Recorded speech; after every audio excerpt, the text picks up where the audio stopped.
Ya. Shalom, bienvenidos a un nuevo estudio de nuestra comunidad Bnei Adon Olam. Hemos estado estudiando sobre Yeshua y la halajá judía. Tuvimos una primera entrega, ¿cierto? Que hablaba sobre las bienaventuranzas y el mensaje del reino de los cielos. Les invito, ¿cierto? Si no han visto esa primera parte, puedan verla, ¿cierto? En nuestro canal de YouTube, de Gilat Vao. Ahí pueden encontrar, ¿cierto? El primer capítulo. En esta segunda entrega vamos a hablar sobre el Mesías Yeshua, enseñando sobre Tanaj o Tenaj y Alajá judía, en particular sobre la Torá y el Evangelio en el Sermón del Monte. Vamos a ver, ¿cierto?, de qué se trata el mensaje que él tiene para compartir en el Sermón del Monte, ya que lo que vimos, ¿cierto?, en el primer capítulo fue la introducción, o cómo inicia, ¿cierto?, Yeshua el sermón, que es con las bienaventuranzas. De eso estuvimos hablando y cuál era el anunciamiento del reino de los cielos. Entonces ahora, que veremos, ¿cierto? Es eh, Yeshua, ¿cierto? Hablando sobre Torah, Evangelio, o sea, cuál fue su mensaje y cuál era el contexto que había alrededor de su mensaje, ¿ya? Entonces nos vamos a referir no solamente a la enseñanza de él, sino que también a lo que fue de por sí el mensaje que él quiso abarcar, ¿ya? Y el contexto de la época y qué se podía entender detrás de sus palabras. Vamos entonces. La, la buena nueva, no puedo mirar aquí para no distraerlos. Yo creo que aquí. La buena nueva del reino de los cielos. Mateo 5 al 7 relata el primer sermón público registrado que Yeshua predicó. Es decir, fue el primer registro de predicación de Yeshua. Yeshua había estado viajando por Galilea, enseñando en las sinagogas y proclamando el reino de los cielos. En el artículo anterior, argumentamos que el Sermón del Monte puede entenderse como un ejemplo de lo que había estado predicando, sirviendo las bienaventuranzas como una introducción a su mensaje. Yeshua habla mucho más en el Sermón del Monte que solamente de las bienaventuranzas. La mayor parte de su enseñanza en el sermón se trata de la Torá, una enseñanza de Torá, y de cómo debe seguirse en el reino, o quizás cuando el reino se acerca. Estuvimos viendo, ¿cierto?, que el mensaje de las bienaventuranzas era precisamente que se aproximaba el reino. Todos los pasajes donde él dijo, bienaventurados los que, bienaventurados tales y tales, porque de ellos tales y tales. Es el reino, por ejemplo. Recordemos, ¿cierto?, que ¿qué implicaba esto? Que él tomó pasajes proféticos, ¿cierto?, que estaban anunciando el día del Señor, estaba anunciando la venida del reino de los cielos y de la autoridad de Dios. Es decir, prepárense porque el reino está cerca. Y no solo eso, sino que recordaba a ellos, ¿cierto?, pasajes donde vino de hecho destrucción y donde también Dios prometió una restauración. Y llamó, ¿cierto?, a la gente, a las personas que oyeron su mensaje, a permanecer firmes en el tiempo, aun cuando viniesen persecución como lo hubo en el pasado, como lo sufrieron los profetas, que se mantuvieran, porque verían el reino de los cielos. Por ejemplo, uno de los temas legales que después, ¿cierto?, de esta introducción aborda Yeshua es el divorcio y las segundas nupcias. En nuestro mundo moderno, donde el divorcio es demasiado común, demasiado, debemos entender lo que Yeshua esperaría que hiciéramos si nos ocurriera a nosotros o a personas que conocemos. Es decir, Yeshua habla del divorcio, ok, pero en ese entonces el divorcio no era como ahora. No era algo común, era de hecho algo que muy difícilmente se daba. Lo mismo ocurre con todo tipo de comportamiento legal y ético. En la tierra de Israel en los tiempos de Yeshua, el divorcio era un tema candente, muy discutido. Las dos escuelas principales de los fariseos, Perushim, ¿cierto? Los rabinos, la escuela, los fariseos son los padres de los rabinos, en efecto. Entonces, habían dos escuelas principales que, digamos, como dos líneas principales de los fariseos. Era la escuela de Hillel y la escuela de Shammai. Y ellos debatían sobre este tema y sobre muchos otros temas, y sus debates se extendían por las calles, se popularizaban entre la gente. Bueno, ¿qué opinas tú? Era un poco cierto, como a veces hoy día se puede dar en la política. Tú eres de un lado o del otro. Bueno, aquí también había un tema religioso, tú eres de este pensamiento o de este otro.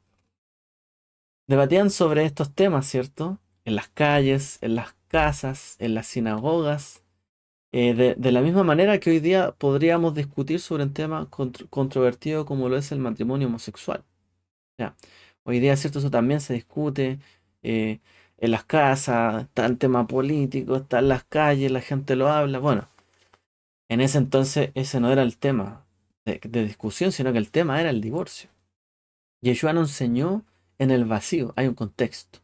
Él se unió a discusiones o a debates en curso sobre muchos de los mandamientos de la Torá y sobre cómo debían observarse. Es decir, ya en ese entonces se discutían algunos de los temas que él tocó, ¿cierto?, en el Sermón del Monte. Por lo tanto, él se estaba subiendo, por así decirlo, al carro de la discusión. Pero antes de que podamos hacer justicia a cualquiera de los asuntos legales que Yeshua abordó en el sermón, es decir cuál fue su postura referente a la Torá, ¿cierto? Y cuál fue su posición en estos debates, debemos entender primero qué es el Sermón del Monte. Y nos preguntamos, ¿cuál era el mensaje de Yeshua a aquellas personas en aquella colina, en aquel monte? ¿Y cómo se relacionan los diversos temas legales con ese mensaje? ¿Cuál era el mensaje de Yeshua? ¿Qué es lo que estaba ahí detrás de toda esta discusión? ¿Por qué empezó él a tocar diversos temas legales en ese momento? ¿Cómo se relaciona eso con su mensaje principal? Entonces, primero nos preguntamos, ¿qué es el Sermón del Monte? Hay quienes creen que el Sermón del Monte nunca fue pronunciado realmente por Yeshua en la forma en que lo tenemos hoy, en la forma en que lo leemos, ¿cierto? En la Biblia. Hay quienes dicen que Mateo escribió, ¿cierto?, a finales del siglo primero, después de la destrucción de Jerusalén y del templo, y que en realidad él recogió muchos dichos y enseñanzas de Yeshua y los compiló en una especie de catecismo, en un resumen, ¿cierto?, doctrinal para la primitiva comunidad de los nazarenos, como se les llamaba, ¿cierto?, a los seguidores de Yeshua en aquel entonces, ¿cierto?, los seguidores de Yeshua, el de Nazaret, los nazarenos. O posiblemente hay quienes dicen que él tomó una colección existente ya de dichos de Yeshua y los colocó en su versión del Evangelio, en un punto de la historia en el que él creyó que encajaban. Es decir, hay quienes, cierto, postulan que en realidad Mateo lo que hizo fue tomar enseñanzas de Yeshua recopiladas, ¿cierto? Y en realidad ese sermón del monte era como un resumen de Yeshua mostrando el mensaje para sus seguidores. Y él los compiló y los dejó así relatados. O que a su vez, ¿cierto? Él quizás tomó cosas que pasaron realmente, pero él dijo esto tiene que haber pasado al principio de de su mensaje. Y a lo mejor él no estaba allí, pero dijo, bueno, esto tiene este orden cronológico porque me cuadra que lo haya dicho acá. Bueno, aunque pueda ser presuntuoso discrepar de eruditos como Joaquim Jeremiah, que sostienen ese tipo de discusión, ya, muchos eruditos que discuten este tema. Sin embargo, vamos a ofrecer una opinión diferente que tiene que ver con el contexto, ¿cierto?, del texto en su conjunto, diciendo que realmente estos hechos acontecieron así. Mateo, que escribió el Evangelio que lleva su nombre, ¿cierto? El Evangelio de Mateo, fue uno de los 12 primeros discípulos de Yeshua. Él viajó con él. Y no cabe duda de que se sentó en la ladera de la colina un día como aquel y escuchó a Yeshua pronunciar este mismo mensaje que más tarde recogió en el Evangelio. Es decir, si él fue su discípulo, si estuvo con él, si escuchó sus enseñanzas, ¿por qué luego mentiría de que él dijo esto? O el momento, ¿cierto?, en el cual él lo habló. Si él fue su discípulo, tendría que hacer justicia, ¿cierto?, con su maestro y realmente relatar los hechos que acontecieron. El sermón tiene el ambiente de un discurso en directo, a una audiencia en directo, es decir, en vivo y en directo. Parece que le está hablando, no. Esto no parece, ¿cierto?, un texto que quiere trascender las épocas, sino que es lo que él efectivamente habló a las personas que estaban en ese momento, en ese contexto. Si se pretendía que fuera un catecismo para seguidores posteriores, ¿cierto?, como una guía, ¿cierto?, doctrinal, entonces no se ve la necesidad de las bienaventuranzas en un principio. O sea, ¿por qué poner las bienaventuranzas al inicio? A lo mejor después de comprender el mensaje de Yeshua, tiene más sentido bienaventurados los que hacen tal y tal cosa, porque ese fue el mensaje del Mesías. Bueno, si este entendimiento de ella es presentado en el artículo anterior, es correcto, entonces su poder depende de que fueron dirigidas a una audiencia en vivo en el momento en que Yeshua estaba comenzando su obra, cuando todavía era realmente desconocido. Es decir, él está haciendo estas declaraciones, está entrando en el debate, por así decirlo, de la época, del contexto donde él empezó su ministerio, por lo tanto empezó a lanzar su mensaje de una manera, ¿cierto?, potente, firme. Vino a establecer su mensaje y su postura, en el fondo.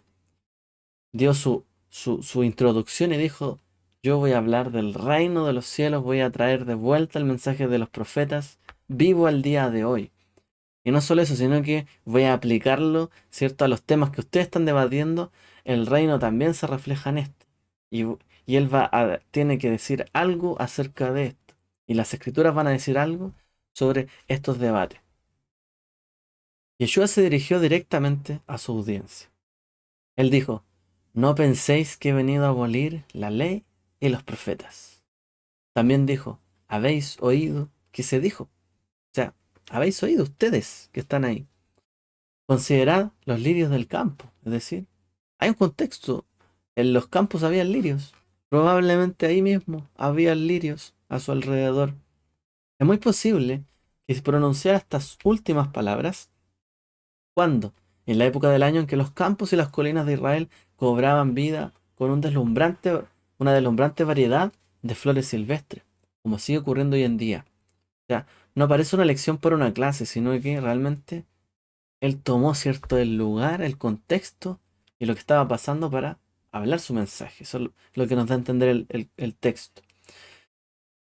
Por lo tanto, tenemos aquí un ejemplo de un sermón real pronunciado por Yeshua a una audiencia en una colina de Galilea, cerca del comienzo de su ministerio público. Si no el texto exacto, sí tenemos algo muy parecido a los mensajes que predicó en realidad. O sea, podría alguien decir si realmente dijo todas y cada una de estas palabras, pero al menos entendemos que va en la línea o que fue probablemente lo que él haya dicho en ese momento. Y queremos saber, ¿cierto? Entonces, ¿qué significaban sus palabras originales para la audiencia original que las escuchó? Solo entonces podemos entender lo que las palabras de Yeshua significan hoy para nosotros. Ya, pongámonos en el lugar de su audiencia en el siglo primero. ¿Qué entendieron ellos con sus palabras? Con las palabras de Yeshua, que en ese momento se alzaba para elevar su voz. El sermón, tal como se presenta en el Evangelio de Mateo, es un anuncio de las buenas nuevas del reino de los cielos. Esto lo vimos, ¿cierto? La primera parte. Yeshua comenzó con una proclamación hábilmente velada, construida, de que las esperanzas de Israel pronto se harían realidad. Su mensaje es un mensaje de expectativa. Hay que velar. Algo va a acontecer, algo va a suceder. Hay que estar preparados. Atrae a su multitud de oyentes aparentemente casuales hacia su propio programa, hacia su agenda, lo que él quiere enseñar. Y él dice, vosotros sois la sal de la tierra, vosotros sois la sal del mundo, que brille vuestra luz delante de los hombres, etc. Es decir, está dirigiéndose a estas personas, a los que están ahí. Sí, tú que vas pasando, tú que estás sentado, tú eres la sal de la tierra, tú eres la luz del mundo. Tú tienes que hacer que brille tu luz, la luz que está en ti. No sabemos si alguno de aquellos oyentes tenían realmente la intención de seguirle o de asumir su misión aquel día. Si le van a seguir después o se van a quedar solo con lo que dijo, no lo sabemos. Pero Yeshua empieza a atraerlos y a enrolarlos en esta causa gloriosa que quizás esperaban, pero que difícilmente podían imaginar que llegarían a ver cómo se realizaba en sus días o incluso formar parte de ella. Esto es como una profecía, ¿cierto?, que está anunciada y todos creemos, ah, sí, eso dijo del profeta, pero a lo mejor no ha pasado o pasan cientos de años y nunca se cumple. Si nosotros hubiésemos nacido 100, 150 años atrás, ¿quién hubiese pensado que volvería a establecerse Israel en la tierra, en su tierra, de antaño? Quizás para nosotros hoy día es lógico, pero en algún momento los judíos, ¿cierto? Dijeron, sois parte de esto, lo que siempre he esperado. A lo mejor algunos murieron esperando, pero otros fueron partícipes. Yeshua les estaba llamando, incluso porque sabía lo que iban a vivir ellos en los días venideros. Su muerte, la resurrección, posteriormente la destrucción del templo, la dispersión y la fidelidad que debían tener para sobrevivir, ¿cierto? En medio de la dispersión y de la fuerte y férrea oposición del Imperio Romano contra los judíos, ¿cierto? En general y los seguidores de Yeshua. La mayor parte del resto del sermón se refiere a la interpretación que hace Yeshua de los mandamientos representativos de la Torá. ¿Es esta la Torá para el reino?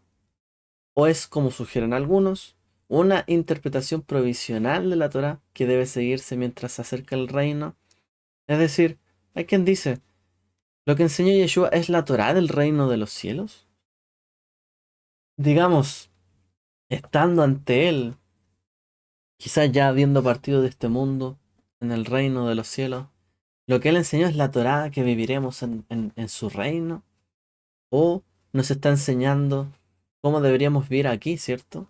En este tiempo, mientras se acerca el reino de los cielos, antes de, o se trata de un resumen de la propia Torá de Yeshua, en el que describe cómo se debía observar la Torá y cómo se debía observar, o sea, cómo se observaba, ¿cierto? Em, la Torá y cómo se debía observar a partir de ese momento. Hay quien dice esto, ¿cierto? Sobre todo a las personas que se oponen a la idea de que la Torá siga vigente. Dicen, bueno, esa fue la enseñanza, lo que dijo Yeshua, lo que dijo Jesús en ese momento, es lo que se debe interpretar de sus palabras y en cuanto a la ley, el resto, ¿cierto? Está abolido. Al igual que los 10 mandamientos, el Sermón del Monte no abarca toda la Torá. O sea, cuando hablamos de los 10 mandamientos, no es toda la Torá. Cuando hablamos del Sermón del Monte, no enseñó Yeshua sobre toda la Torá. Cuando hablamos de que Yeshua responde cuáles son los 2 mandamientos más importantes, amar a Dios, amar al prójimo, no es toda la Torá. Yeshua habla de ciertos mandamientos importantes y describe su correcta aplicación.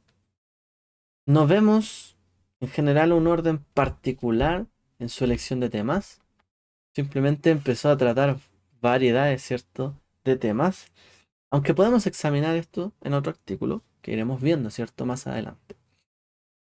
Cada uno de los temas legales que aborda debe ser visto como parte de un cuadro más amplio, tal como ejemplo de su enfoque general de la observancia de la Torá. Es decir, tenemos que ver lo que él discutió en el contexto. Tenemos que hacernos una imagen más amplia, solamente, más que solo de lo que él dijo palabra a palabra. ¿Por qué está diciendo esto? Nos está instruyendo sobre cómo debemos vivir como el pueblo eterno de Dios, para estar preparados para el reino venidero. Siguiente parte. La Torá en tiempos de Yeshua. ¿Qué pasó o cómo se vivía la Torá? ¿Cómo se interpretaba la Torá? ¿Qué era la Torá en los tiempos de Yeshua? ¿Había una sola concepción de la Torá? ¿O habían algunas concepciones diferentes de la Torá? Referente a esto, en la época de Yeshua, la Torá ya no se limitaba al texto de los 5 libros de Moisés. O sea, ya en los días de él la Torá no era solamente de Génesis a Deuteronomio. La Torá que Moisés recibió y escribió en un rollo en el monte Sinaí era el fundamento de la ley judía, sí. Sin embargo, siglos de interpretaciones de la Torá para adaptarse a los tiempos y circunstancias cambiantes fueron transmitidos por escribas y maestros en una forma que se conoció como la Torá oral. Es decir, los días de Yeshua no solamente había Torá escrita, los 5 primeros libros, también había una compilación de enseñanzas de maestros pasados, discípulos, de escribas, ¿cierto? Que copiaban el texto, agregaban quizás sus comentarios, su interpretación. En el fondo, pasó mucho tiempo desde esos 5 libros que se tenían y hubo, ¿cierto? Algunas lecciones, ¿cierto? Sobre la misma Torá que estaba escrita. Y la Torá es instrucción. Torá significa instrucción, enseñanza. Una lección, por así decirlo. Es decir, la Torá es cada vez que abrimos nuestra escritura y enseñamos acerca de ella. Eso es Torá. Hablar Torá. Estamos hablando una instrucción, una enseñanza. Cada vez que replicamos cosas de la Biblia, estamos enseñando Torá. Y toda esa Torá, por así decirlo, esa enseñanza, esa instrucción, también llegó a conocerse como un compendio oral. Interpretaciones que estaban, ¿cierto? Eh, Mostrándonos cómo debíamos leer esta Torá escrita.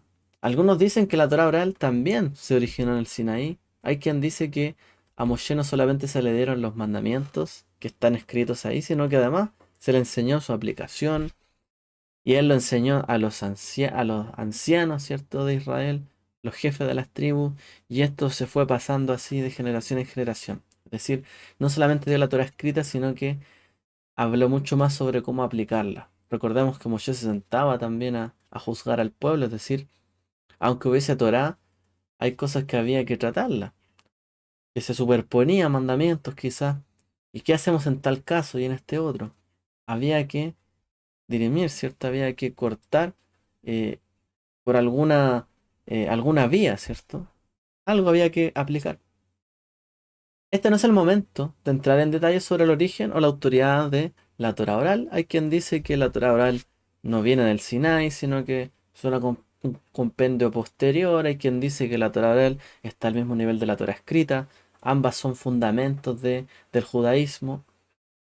No vamos a entrar en esto, pero ahora diremos que la autoridad de la Torah oral vino del Sinai, pero las tradiciones legales se derivaron de la Torah escrita por métodos aprobados de interpretación, por rabinos que fueron entrenados y autorizados para enseñar la Torah, la ley. Entonces, pongámonos, ¿cierto?, en la posición de que, ok, la autoridad de esa Torah oral, ese compendio, como el Talmud hoy día, hablemos, ¿cierto?, derechamente del Talmud, sí, vendría siendo textos, ¿cierto?, de maestros que fueron inspirados también por Dios, ¿cierto? Cuando estudiaron las escrituras, que recibieron ellos enseñanza de sus maestros y los maestros de sus maestros, de los profetas y de antaño. Pongámonos en esa postura y que realmente lo que está ahí en la Torah oral está hecha con reglas de interpretación, está hecha, ¿cierto?, con gente autorizada y entrenada para tomar versículos y explicarlos, ¿cierto? Y nos dan una noción realmente de significados profundos y de aplicaciones de la Torah escrita. Pongámonos así, en esta posición. La autoridad de un rabino generalmente se extendía a su propia comunidad. O sea, por así decirlo, la Torá oral de un rabino en aquel entonces se aplicaba a su comunidad. Es como si fuese un líder, ¿cierto? Un maestro, un pastor, un rabino, que enseña a su comunidad. Y los rabinos a menudo diferían de sus interpretaciones del texto de la Torá. Es decir, todavía no había un compendio único que a lo mejor los dejara a todos conformes.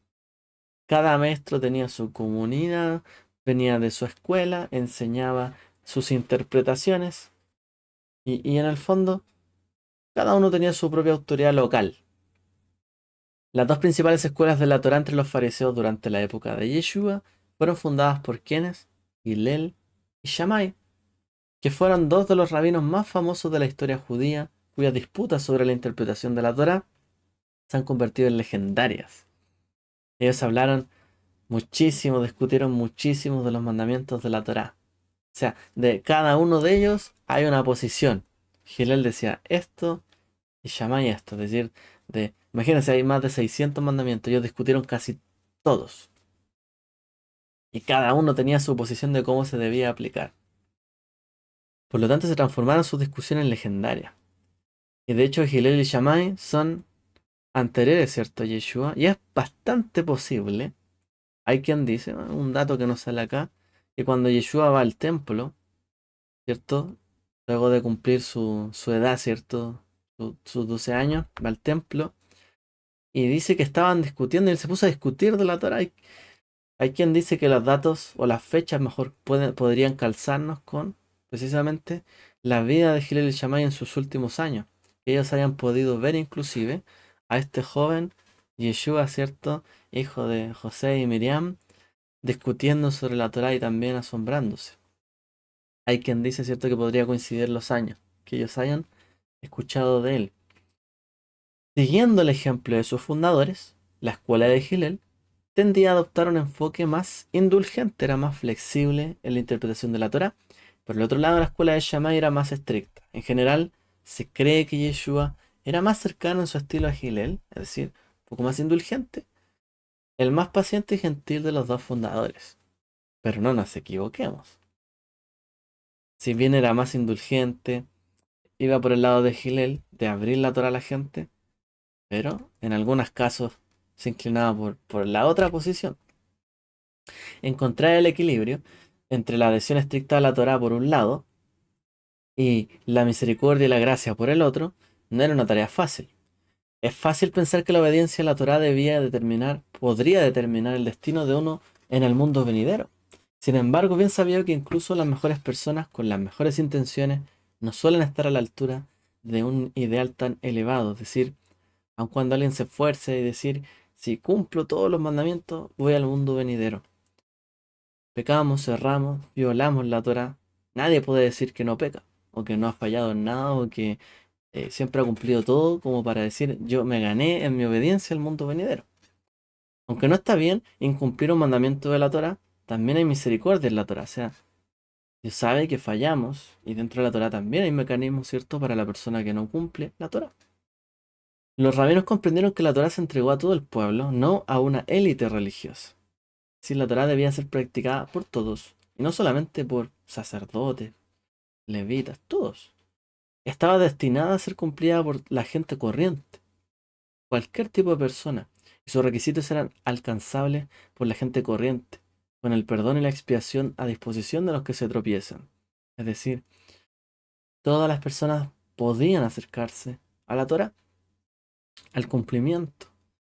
Eh, no era algo reservado para una élite intelectual y religiosa. Tenían que acercar la Torá a las personas. A las personas debían tener la posición de creer que podían cumplirla y no solo, eso está dado para los que se dedican a eso, que no trabajan, no ellos, que se dedican a estudiar todo el día, solo para ellos, ¿no? A diferencia de la teología protestante, el principal problema de la teología judía no radica en la incapacidad de Israel para cumplir la Torá, es decir, si pecamos, que a veces se utiliza mucho este verso de esta manera, cualquiera que peca ha caído de la gracia de Dios y está perdido, está en la perdición. Se malinterpreta, ¿cierto? Porque Pablo está exacerbando el punto en ese versículo para hacernos notar, ¿cierto?, que en realidad nadie puede decir que no hay un motivo por los cuales pudiese meritar castigo o la muerte. Todos hemos pecado, todos caímos de su gracia. Pero la Torá, ¿cierto? No se trata de que si alguien viola la Torá, se va al infierno, al Gehinnom. Y si alguien cumple toda la Torá, se va al cielo. No se trata de eso. Ese no es el problema del judaísmo. Hay personas que no pueden guardar un mandamiento, nunca lo han guardado. Bueno, se le anima a que lo guarde. No se le condena porque nunca lo ha guardado. O no se le dice a alguien, tú nunca has guardado el Shabbat, estás condenado, etc. En el judaísmo se le anima al judío que no guarde el Shabbat que lo practique, que lo guarde, porque es voluntad divina. El punto es, entonces, es que nadie queda excluido del mundo venidero por no cumplir la Torah. A diferencia de algunos, ¿cierto?, que condenan a medio mundo porque no guarda algo de la Biblia. En el judaísmo, ¿cierto?, este no es el punto de discusión. Esto suele ser algo más propio, ¿cierto?, del cristianismo o del protestantismo, pero no es el problema dentro del judaísmo o de la Torá. El punto es, quien rechaza a Dios y su Torá y se niega a seguirla, se separa del pueblo de Dios en este mundo y de nuestras esperanzas en el mundo venidero. Es decir, todo creyente debe aceptar que hay un Dios y que este Dios nos dio su Torá. O sea, tengo que tengo que creer en Él. Y que Él nos dio una instrucción y que Él me dio una manera de vivir. Y tengo que aprender a vivir como Dios quiere que viva en este mundo.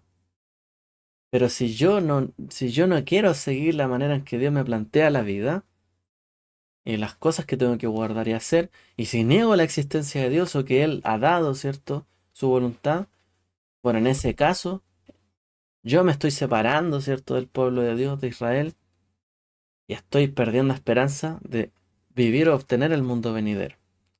Pero esto no es, ¿cierto?, repito, como la teología que a veces existe mucho hoy día, que es muy radical, es más como de la escuela de Shammai. Cualquier persona que no guarda algo de la Biblia está condenado. Que está viviendo algo en contra de la Biblia está condenado al infierno, al Gehinnom. No, ese es el punto. El punto es si esa persona reconoce que hay un Dios y que Dios nos dio esta manera de vivir. Porque si llega a reconocer, podrá ser confrontado y en algún momento quizás cambiar. Entendiendo, ¿cierto? Esto. Pero el problema es si realmente acepta a Dios y su voluntad o no. Por eso mismo, el mensaje de Yeshua está totalmente en línea de lo que acabamos de decir. Yeshua dice, no he venido a condenar al mundo, sino para que el mundo sea salvo. Es decir, para que me conozcan. Para que al conocer a Yeshua también te conozcan a ti que me has enviado al Padre. Para que te acepten a ti y acepten tu voluntad. Y yo viví tu voluntad para que ellos también vean que tienen que seguir tu voluntad. Pero no dice que vino a condenar al mundo porque si hay alguien que no guardaba la Biblia o la Torá o que andaba en contra de un mandamiento bien específico, está condenado. Yeshua no vino a eso en su mensaje, ¿cierto? En su venida. Y por lo tanto el Evangelio no se trata de eso. El Evangelio se trata de que las personas vieran, aceptaran a través del Mesías, ¿cierto? Yeshua, que él pudo vivir este camino de Dios, su voluntad. Por lo tanto, el que acepta su voluntad, acepta a Dios. Y el que acepta seguir al Mesías, acepta a Dios. Y seguir sus caminos. Y cree en Él. Y si tiene fe en Él es porque cree que Él existe. Y que si se arrepiente, cambia sus caminos, empieza a guardar lo que Dios dice en su palabra, pues tendrá salvación, vida eterna. Tendrá vida en el mundo venidero. ¿Ya? Entonces la visión judía es esta, ¿ya? Del mensaje. En contraposición a lo que a veces se estipula, a veces en la iglesia que es mucho más radical, pero seamos sinceros, quién puede condenar a alguien y decir a su vez nunca he pecado? Que esté libre de cierto pecado, que tire la primera piedra, en ese sentido. Ya entonces no tendría sentido condenar a todo el mundo porque no cumple algo de la Biblia. El punto es, ¿aceptan a Dios o no? Una palabra sobre los fariseos. Durante el periodo del Segundo Templo, los fariseos se convirtieron en una secta popular dentro del pueblo judío. Existían los fariseos. ¿Quiénes eran ellos? ¿Cuántos eran? Dice acá. Se calcula que eran menos de 10.000 en el siglo primero. Pero realmente su influencia en el pueblo era mucho mayor de lo que sugiere su número. Si solo eran 10.000, tenían influencia en cientos de miles, quizás en millones de personas. Su nombre significa separados, porque creían en la santidad del pueblo e intentaban vivir y enseñar de la Torá, y enseñar la Torá de forma que el pueblo fuera santo. Es decir, el objetivo de ellos era decir, era como que él le dijera a Moshe, solo tú hablas con Dios, solo tú eres santo, todo el pueblo es santo. Pero su preocupación era que todo el pueblo fuera santo, es decir, que todo el pueblo guardara la Torá. Realmente. Creían que todos los israelitas eran sacerdotes, aunque la mayoría de ellos no eran descendientes de Aarón, ni de la tribu de Leví. No trataban de rivalizar con los que eran sacerdotes por nacimiento. No era el punto. Ni defendían ninguna alternativa de templo, es decir, ese templo está contaminado, hagamos otro templo. Que estaba constantemente corrompido, de hecho, en aquel entonces. En cambio, ellos enseñaban que los laicos judíos debían vivir como si fueran sacerdotes, es decir, ellos impulsaban que todos los judíos y cada persona debía vivir como si fuera un sacerdote, celosamente guardando la Torá. La casa de cada uno era su propio templo. y la mesa de cada uno era su altar, y su comida era su sacrificio. Por esta razón, tenían cuidado de lavarse las manos, bañar sus cuerpos, en purificación, observar las leyes de pureza o de limpieza levítica dentro de su propia casa, porque a lo mejor la Torá no obligaba a esto, pero ellos tenían la decisión, ¿cierto?, de que debíamos, si somos un reino de reyes y sacerdotes, bueno, tenemos que vivir como rey y sacerdote en nuestros hogares. Por lo tanto, en nuestra casa debe haber pureza y limpieza. Lavamos nuestras manos antes de comer como lo haría un sacerdote. Bañamos nuestros cuerpos antes del Shabbat o de la fiesta porque cuando se dispone un sacerdote a servir, tiene que lavar su cuerpo. Y así observamos las leyes levíticas en la casa, aunque tal observancia solo se exigía en el templo, dentro de la Torá. Entonces, el genio de los fariseos era que conectaban al pueblo con el templo sin convertirse en rivales de los sacerdotes, es decir, impulsaban a que todos pudieran vivir una santidad en su hogar. Y ponían como, como meta, cierto, vara, lo que los sacerdotes hacían. Por supuesto, vivir santamente era mucho más que cumplir las leyes levíticas. Así que los fariseos ponían mucho énfasis en aprender y cumplir los mandamientos de la Torá para promover la forma de vida que encontraban en la Torá. Es decir, obviamente no solamente hablaban de estos mandamientos de pureza, sino que discutían todos los mandamientos y cómo aplicarlos y llevarlos a la casa de uno y la vida de uno. Para la época de Yeshua, ya habían desarrollado métodos de interpretación y aplicación de la Torá a la vida contemporánea en su época, siglo primero, llamado Midrash. Los fariseos, más que nadie en el mundo judío del siglo primero, sentaron las bases intelectuales y espirituales que permitieron al pueblo judío sobrevivir la destrucción del templo de Jerusalén y prosperar en la diáspora hasta nuestros días. De hecho, el apóstol Pablo, Shaul, fue alumno, ¿cierto?, del nieto de Gilel, que se llamaba Gamaliel, y se declaró orgullosamente, Shaul, fariseo, es decir, él en su casa guardaba una vida de pureza, de limpieza, como si fuera un sacerdote, celoso de la Torá, en todo lo que hacía, dice Shaul, era un fariseo, y orgulloso de elevar la Torá en su vida y aplicar una mayor santidad, dice Pablo. ¿Ya? Entonces, hasta aquí debemos cambiar, ¿cierto? Si es que alguien tenía una percepción quizás mala de los fariseos, que solo es lo malo, al contrario, hay algo bueno detrás de los fariseos. Esa intención, ese ingenio que tuvieron para aplicar la Torah en su vida, sentó la base también para que cuando el pueblo se vivió la destrucción del templo de Jerusalén, pudiese seguir con la Torah en sus corazones y en sus casas. Aunque no había templo, no importa. Hacían en sus casas oraciones y en sus casas oraban en la mañana, en la tarde y en la noche, como si estuvieran en el templo. Y permanecer así. Hicieron un gran aporte, ¿cierto?, a la vida judía. Y los fariseos son los padres de los rabinos actuales. Yeshua y los fariseos. Veamos cuál era su relación con ellos. No tenemos constancia de que Yeshua estudiara o recibiera la ordenación de ninguna de las autoridades rabínicas de su época, pero se le llamaba con varios títulos rabínicos a Yeshua.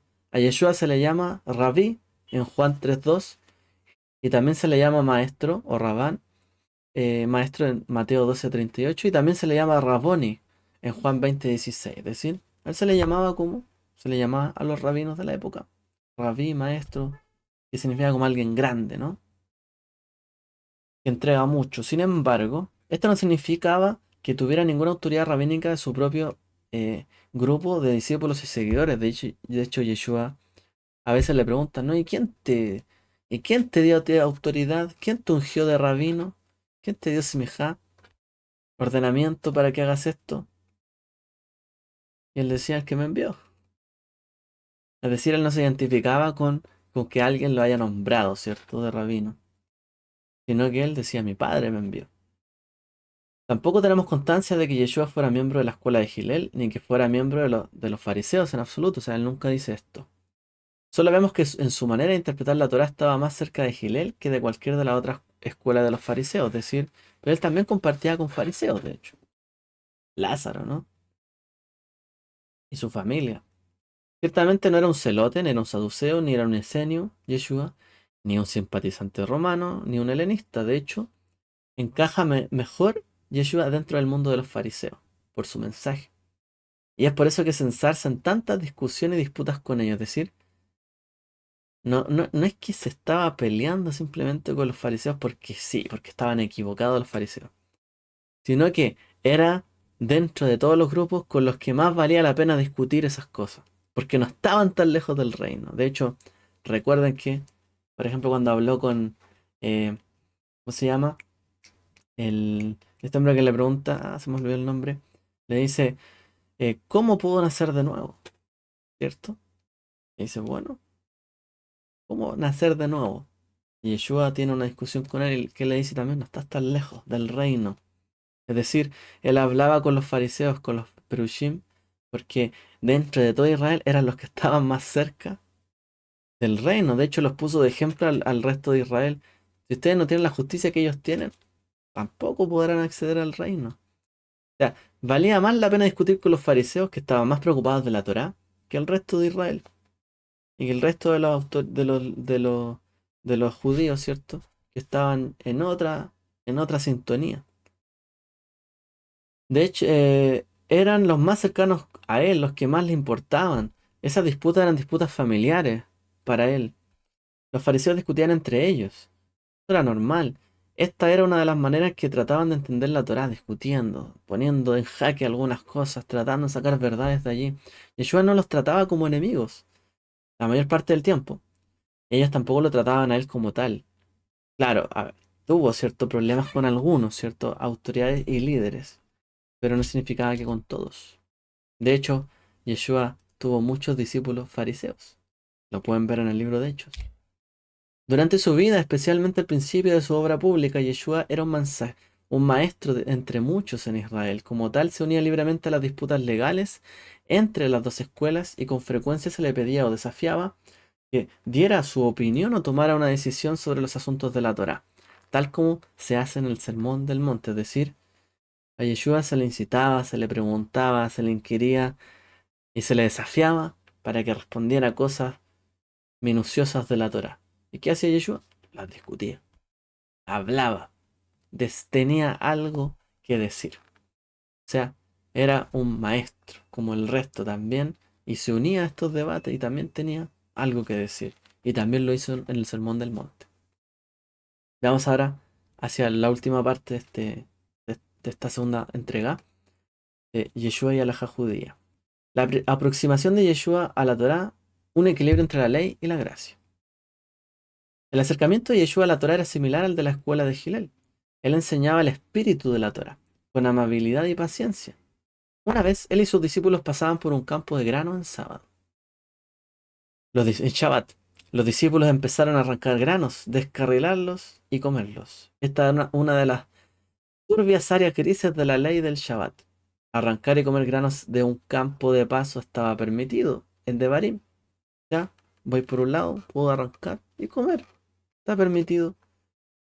Pero estaba permitido en Shabbat. O sea, yo puedo ir de camino por un campo, de paso simplemente voy a viajar a otro lugar, puedo sacar algo para comer.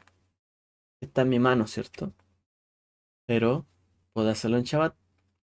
Parecía violar las prohibiciones contra la cosecha eh, y la preparación de alimentos. Es decir, ¿cómo voy a cosechar yo en Shabbat? Estoy arrancando algo en Shabbat. No se puede cosechar. Estoy preparando alimentos, no sé, comida que saqué de ahí. Era realmente una violación a la Torah. Algunos fariseos lo vieron y lo desafiaron, y su respuesta, la de Yeshua, fue: el Shabbat fue hecho para el hombre y no el hombre para el Shabbat. Esa fue su respuesta. El Shabbat fue hecho para el hombre y no al revés. Dio una respuesta similar cuando se enfrentó a un hombre lisiado en otro Shabbat. Le preguntan: ¿es lícito en Shabbat hacer el bien o hacer el mal, salvar una vida o matar? Salvar una vida estaba claramente permitido. Cuando curar a alguien de una dolencia que podía esperar hasta que terminara el Shabbat, era otra área gris de la Torá, o sea, de difícil interpretación. Yeshua enseñó que estaba permitido. ¿Puedo curar, sanar a alguien en Shabbat? No, hay que esperar que termine el Shabbat y después sanamos a ese enfermo. Porque puede esperar. Puedo hacerlo dentro del Shabbat. Yeshua dijo que estaba permitido hacerlo en Shabbat. Creo que esta respuesta es que de Yeshua a los pedantes desafíos de judíos, quizás bien intencionados, pero demasiado entusiastas, nos dan una idea del paradigma de Yeshua para aplicar la Torah a la vida diaria. Es decir, si bien había muchas personas que le preguntaban cosas, pero de repente es una pregunta que ¿de qué sirve? Pero Yeshua aplicaba toda la vida diaria. Su respuesta era, claro que está permitido, en el fondo lo importante es tal y tal cosa. A la Torá fue dada para el bien del hombre y no para torturar al hombre. ¿Cierto? Dios no nos torturó con 613 mandamientos. Cuando era posible ser indulgente, Yeshua lo era. Cuando la ley no era clara, la interpretaba del lado más clemente, como lo hicieron muchos de sus contemporáneos. Es decir, cuando la Torá no era tan rígida, Yeshua también era más blando. De hecho, es posible pensar que los fariseos que desafiaron y criticaron a Yeshua pertenecían a la escuela más estricta de Shammai, mientras que los que eran más amistosos con él, a la escuela más gentil de Gilel. Ahora también Yeshua se puso a veces en posición más estricta, ¿cierto? Como la de Shammai, por ejemplo el adulterio. El adulterio es un pecado duro, fuerte en la Torá, y él fue más duro entonces en la aplicación a la vida diaria. Enseñaba con autoridad, dice la escritura. Tan importante era el contenido del sermón que había algo que sobresalía de de las mentes de la audiencia más que el mensaje mismo. Mateo dice que las multitudes se asombraban de su enseñanza porque les enseñaba como quien tiene autoridad y no como sus escribas, no como el que lee un texto, sino como el que de verdad habla con autoridad y con voz de mando. ¿Qué significa esto? Bueno, ¿qué pensarías si escuchas a alguien decir lo siguiente? No penséis que he venido a abolir la ley y los profetas, no he venido a abolirlos sino a darles cumplimiento. Wow, o sea, está hablando con firmeza. ¿Quién es el que está hablando así con autoridad como yo he venido a o no he venido a? ¿Por qué iban a pensar que había venido a abolir la Torá? Si no lo conocían, si está al inicio de su ministerio, ¿por qué Yeshua vendría a abolir la Torá? ¿Por qué está diciendo esto, desafiando inmediatamente, hablando con autoridad? ¿Quién era este hombre que pensaba que alguien podía pensar que había venido a abolir la Torá? Ningún rabino tiene autoridad para anular ningún mandamiento de la Torá. La Torá dice no agregarás ni quitarás mandamientos. ¿Quién podría ser este hombre que está diciendo esto? No he venido a abolir la Torá, se está iniciando. Recién lo conocemos. O sea, ¿de qué lo vamos a acusar? Bueno, desde el principio dejo las cosas claras, ¿no? De todos modos, continúa diciendo que ha venido a cumplir la Torá. Sabemos por el resto del sermón que cumplir significa llevarla a su fin, a su cumplimiento. No significa, perdón, llevarla a su fin o terminarla, sino lo contrario, llevarla a su plenitud. Viene a demostrarnos el significado completo de la Torá y cómo debe observarse. Así que de nuevo, ¿quién es Él? Luego dice, oído que se os dijo a los hombres de antaño, pero yo os digo. En primer lugar, en aquella época, ningún rabino diría, pero yo os digo.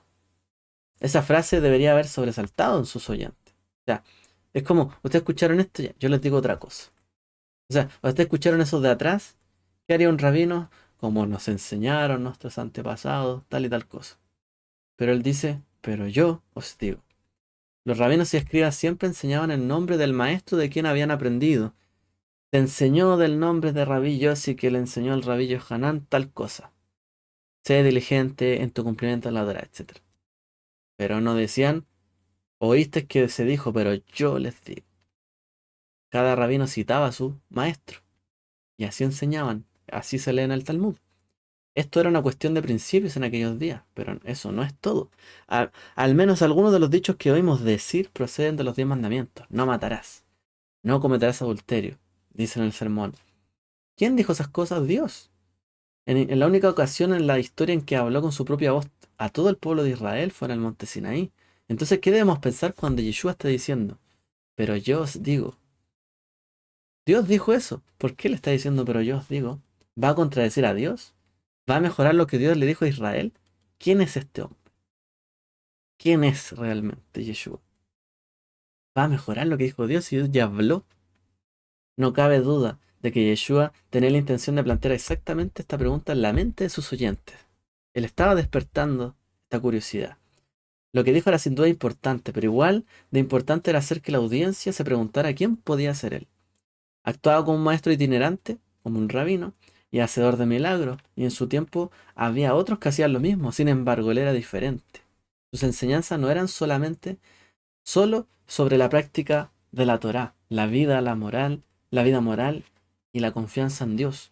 Bajo sus palabras, sus dichos, había un trasfondo de algo nuevo que se avecinaba, algo extraordinario, e invitaba al pueblo a formar parte de ello. Es decir, no solamente estaba enseñando como cualquier maestro la Torá, él estaba diciendo, pero yo os digo, ¿por qué tiene algo él que decir sobre esto? ¿Tiene más autoridad? ¿En nombre de quién viene? ¿Por qué dice, pero yo os digo, con qué autoridad viene él a decir eso? Si Dios ya habló, y Moshe y los profetas, ¿por qué dice, pero yo os digo, quién envió a este? Y si nos fijamos, precisamente esa fue la cuestión más adelante, cuando se hablaba contra Yeshua o se le criticaba. O sea, ¿este con qué autoridad dice estas cosas? ¿Quién te envió a ti? ¿Por qué habla como si tuviera autoridad? ¿Quién lo envió? Y eso es la pregunta que planteó en sus oyentes. ¿Quién envió a este que habla de esta manera? ¿O, o quién dirá él que lo envió? Conclusiones. La opinión, ¿cierto? Del que nos estaba compartiendo este estudio, y que lo estoy compartiendo a ustedes. El Sermón del Monte de Yeshua era solo un resumen de sus enseñanzas sobre la Torá, sino que no solamente era eso, sino que era un anuncio personal, muy sutil, por muy sutil que fuera, de la proximidad, de lo pronto que vendría el reino de los cielos y su participación, la de él, en esto. Por lo tanto, debemos entender su mensaje como escatológico tanto legal como moralmente. Él exhortó a la gente a vivir según la Torá, entendida correctamente como una expresión de la ley de Dios, atemperada por su gracia. Nos desafía a vivir una vida en el reino ahora, cuando se acerca, y a convertirnos en puntos focales para el establecimiento del reino de Dios en el mundo. Es decir, Él fue a confrontarlos en aquel entonces como si fuera Dios mismo, por así decirlo, confrontándolos en aquel día y desafiándolos a decir, te estoy diciendo el día de hoy, yo te digo, ama a tu prójimo como yo te he amado. Como si Dios estuviera hablando, no a través de él. Nos está desafiando a vivir una vida en el reino y de sus principios y mandamientos. Baruch Hashem. Hasta aquí nuestra segunda lección. Nuestras lecciones, ¿cierto?, son un poco amplias porque estamos abarcando muchos temas y queremos explicarlos muy bien. Próxima entrega hablaremos sobre lo que Yeshua habló y discutió de la Torah, adulterio, divorcio, segundas nupcias, etc. en el Sermón del Monte. Nos vemos en una siguiente entrega. Shavuot.